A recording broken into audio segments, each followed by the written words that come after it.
কলেজের মাঠে ঠিক একদমই মাঝ বরাবর দাঁড়িয়ে আছে তে। জায়গাটা যেন কেউ বাছাই করে দিয়েছে ওর জন্য।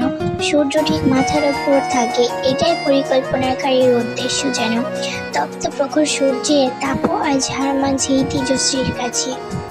তের ভেতরে জ্বলতে থাকা তেজের কাছে আজকের হার মেনে নিল সূর্য মামা।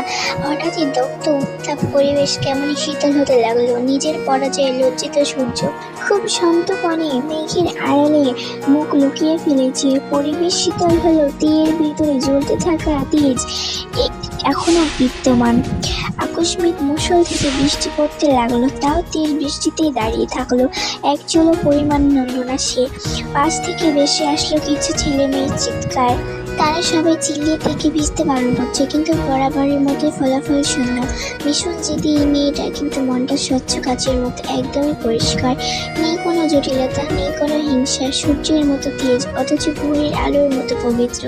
দূর থেকে এই কথা সব চিন্তা করতে করতে এগিয়ে আসছে জাঙ্কুক। তবে এখনো সে মাঠের মাঝে দেখে এভাবে দেখতে পাবে, তার এটা তার কল্পনাতে তো ছিল। তার শাস্তিটা যদিও সে দিয়েছিল, তাও ভীষণ রাগ লাগছে এইভাবে এই মুহূর্তে দেখে দেখে। তার রাগের কারণটাও তার অজানা। কারোর ডাক শুনে সেদিক থেকে চোখ ফিরিয়ে দেখে তের বন্ধুরা তাকে কিছু একটা বলতে চাইছে, সেই সাথে ভয়ও পাচ্ছে। আয়ু, জিমিন আর সুগা অভয় দেখিয়ে কি হয়েছে বলতে বলে যে জাঙ্কুক। স্যার, তের বৃষ্টির পানিতে অ্যালার্জি আছে, প্লিজ আপনি একটু বলুন না ওকে সরে আসতে। আমাদের কারোর কথা শুনছে না তে, আপনি বললে সরে আসবে। ভয় নিয়ে একদমই কথাটা বলে শেষ করে আয়ু। তবে এরপর যে জাঙ্কুক কি করবে তা কারো জানা নেই। কলেজের বেশ রাগে স্যার হিসেবে পরিচিত উনি, কম বেশি সবাই বেশ ভয় পেয়েই চলে ওনাকে। জাঙ্কুক একবার তের দিকে তাকিয়ে এগিয়ে গেল বৃষ্টির মাঝে, উদ্দেশ্য তেকে ফিরে আনা সেখান থেকে। তেকে বেশ ভালো করেই চেনে, নিজে গিয়ে যদি না নিয়ে আসে তবে আরও কিছু সময় ওখানেই দাঁড়িয়ে থাকবে এভাবেই। এতে কারোর কিছু যায় আসবে কিনা জানা নেই, তবে তার ভিতর ভীষণ জ্বালাপোড়া করবে। মাঠের মাঝ বরাবর গিয়ে তের সামনে গিয়ে দাঁড়ায় জাঙ্কুক। তের মুখের দিকে তাকিয়ে চমকে ওঠে। কয়েক মুহূর্তে মেয়েটার মুখ রক্তবর্ণ ধারণ করেছে, চোখ দুটো টকটকে লাল, গালে একটু টোকা দিলে যেন রক্ত বেরিয়ে আসবে। গোলাপি ঠোঁট দুটো কেমন ফ্যাকাশে বর্ণ ধারণ করেছে। বুকের মাঝে কোথাও যেন ছ্যাদ করে উঠল জাঙ্কুকের। আর এক মুহূর্ত অপেক্ষা না করে নিজের ডান হাত তের বাম হাতে শক্ত করে ধরে এগিয়ে যায় কলেজের বিল্ডিংয়ের দিকে। তে আর জোর খাটায়নি নিজের হাত ছাড়িয়ে নেওয়ার জন্য। শরীরের সমস্ত শক্তি যেন ফিরিয়ে আসতে, দুই চোখ ঝাপসা হয়ে আসতে। কিছুক্ষণের মধ্যেই বৃষ্টি থেমে যাওয়ার সবাই বাড়ির উদ্দেশ্যে রওনা দেয়। তে আর আয়ুকে রিকশায় তুলে দিয়ে সেও বেরিয়ে পড়ে নিজের বাড়ির উদ্দেশ্যে। বৃষ্টিতে ভিজে একেবারে জবুদবু অবস্থা তার। দ্রুত বাড়ি ফিরে শাওয়ার নেয় জাঙ্কুক। রাতে ঘুমানোর আগে আজ সারাদিনে ঘটে যাওয়া সব ঘটনাগুলো স্মৃতিচারণা করতে থাকে জাঙ্কুক।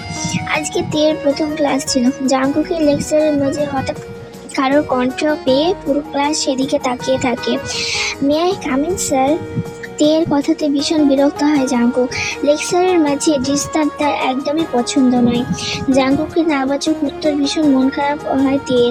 তারপর আবারও বলল, সরি স্যার, আজকে লেট হয়ে গেছে, আর কখনো এমন হবে না, প্লিজ এবারের মতো ক্লাসে আসতে দিন। ওকে, বাট নেক্সট টাইম যেন খেয়াল থাকে কথাটা। জাঙ্কুকের সম্মতি পেয়ে চুপচাপ গিয়ে তার বেঞ্চে বসলো তার বন্ধুদের পাশে। জাঙ্কুক লেকচার কন্টিনিউ করলো। মনোযোগ দিয়ে ক্লাস করার মাঝে জিমিন তের বেলুনে ধরে টান দেবার মৃদু চিৎকার করে ওঠে তে নিজেও বুঝতে পারেনি শব্দটা এত জোরে হবে। সামনে তাকাতে ভীষণ ঘাবড়ে যায় সবাই। রাগি চোখে তাকিয়ে আছে জাঙ্কুক। তারপর দাঁতে দাঁত চেপে বলে, get out from my class. তে আবার মাথা নিচু করে বলে, সরি স্যার। সরি বারবার ভুল করবে আর বারবার সরি বললে সব ঠিক হয়ে যাবে নাকি? এমনিতেও দেরিতে এসেছো, তার উপর ক্লাসের মধ্যে অসভ্যতামি করছো। তুমি এখনই আমার ক্লাস থেকে বেরিয়ে যাও, আর মাঠের মাঝখানে দাঁড়িয়ে থাকবে প্রকাশ। তে একবার বাইরে তাকাতে একবার স্যারের দিকে তাকায়, তারপর কিছু না বলেই বেরিয়ে যায় ক্লাস থেকে। এসব ভাবতে ভাবতে ঘুমিয়ে যায় জাঙ্কুক। পরের দিন কলেজে গিয়ে জাংকুকের চোখে পড়ে উত্তর দিকের মেহগনি গাছের নিচে বসে থাকা আয়ুষ, সুগার, জিমিনের উপর। পরক্ষণে ভ্রু কুঁচকে ফেলে জাংকুক। একে কোথাও দেখতে পাচ্ছে না সে। কালকে তের অবস্থার কথা মনে পড়তে ভীষণ ভয় হতে লাগলো জাংকুকের। মেয়েটা কিছু হলো না তো? বারবার এই কথাটাই ঘুরতে থাকে জাংকুকের মনে। পরক্ষণে নিজের কাজে নিজেই বিরক্ত হয়ে ওঠে। মেয়েটার কিছু হলেই বা তার কি? তার চিন্তা করার জন্য ফ্যামিলি আছে, কিছু হলে ডক্টর আছে। ওর এত কিছু চিন্তা না করলেও চলবে। নিজেকে নিজে এসব বোঝাতে বোঝাতে এক পর্যায়ে বিড়বিড় করে বলে ওঠে, সব নারী ছলনাময়ী। এরপর এক তাচ্ছিল্যের হাসি মুখে ফুটে ওঠে, যেন কোনো এক বেদনা লুকানোর প্রচেষ্টা কোনো এক অতীতের পাতা বন্ধ করার। টানা 2 দিন কলেজে আসেনি তে। জাংকুকের চোখ শুধু কলেজে আনাচে কানাচে খুঁজিয়ে বেড়েছে তাকে প্রতিটি মুহূর্ত।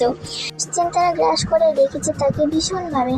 তে কখনো ক্লাস ফাঁকি দেওয়ার মতো মেয়ে নয়। চিন্তাটা হয়তো এখানেই বেশি। ভীষণ অস্থিরতায় কেটেছে এই 2 দিন জাংকুকের। শেষে সিদ্ধান্ত নিয়ে সুগার কাছে ব্যাপারটা জানায়। নিজের মানসিক দুশ্চিন্তা দূর করার জন্য হলেও তাকে সবটা জানতে হবে।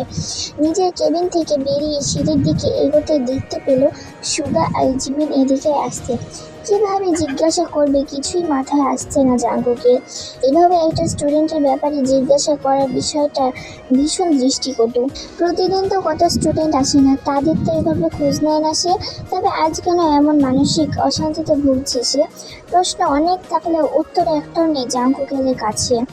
তাই বেশি কিছু না ভেবে জাংকুক সুগাদেরকে ডাক দিয়ে ফেলে। স্যারের ডাক শুনে সেদিকে এগিয়ে যায় সুগা আর জিমিন। ওদেরকে কাছে আসতে দেখে খানিকটা কাশি দিয়ে গলাটা পরিষ্কার করে নেয় জাংকুক। তারপর সরাসরি জিজ্ঞাসা করে, আসলে তেকে 2 দিন কলেজে আসতে দেখছি না। সেদিন তোমরা বললে ওর নাকি বৃষ্টিতে অ্যালার্জি আছে। চোখ মুখে কেমন দেখাচ্ছিল? ঠিক আছে তো ও? না মানে বাড়ি কিছু হয়নি তো আবার? জাংকুককে এভাবে অগোছালোভাবে কথা বলতে দেখে ভীষণ অবাক হয় ওরা দুজন। তারপর বলে, আসলে স্যার সেদিন থেকে ভীষণ রকম জ্বর দিয়ে হসপিটালে অ্যাডমিট করতে হয়েছিল। আজকে সকালে হসপিটাল থেকে বাড়ি ফিরলো, অনেকটা ভালো আছে এখন। আপনি চিন্তা করবেন না, কাল থেকেই হয়তো আবার কলেজে আসতে শুরু করবে। জিমিনের কথায় ভীষণ মন খারাপ লাগা কাজ করলো জাংকুকের মনে। এই সব কিছুর জন্য নিজেকে দায়ী হচ্ছে তার।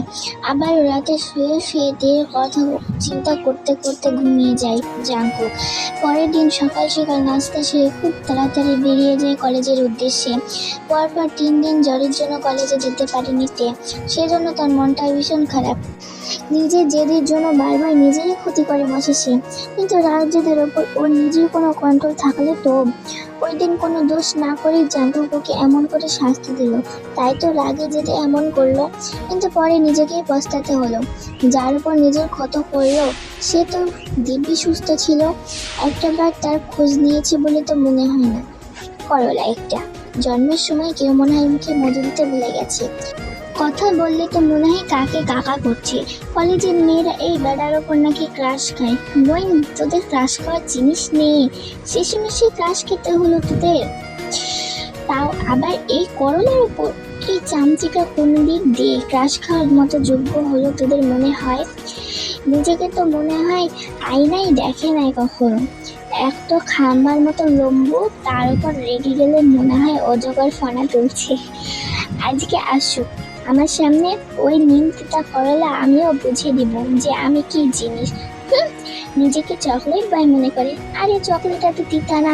চকলেট হওয়ার জন্য সুইট হতে হয় অনেক, যার এক বিন্দুও নেই ওইটার মধ্যে। নিজের মনে বকবক করতে করতে কলেজের ভিতর ঢুকেতে আচমকা কিছু একটার সাথে ধাক্কা লাগাই মাথা তুলে তাকায়। তখন সামনের মানুষটাকে দেখে ভয়ে চুপসে যায়। কয়েকটা শুকনো ঢোক গিলে এখান থেকে কেটে পড়ার চিন্তা করতেই সামনের মানুষটার কথা শুনে থমকে দাঁড়ায় সে। চোখ দুটো বড় বড় করে তাকিয়ে থাকে সেদিকে।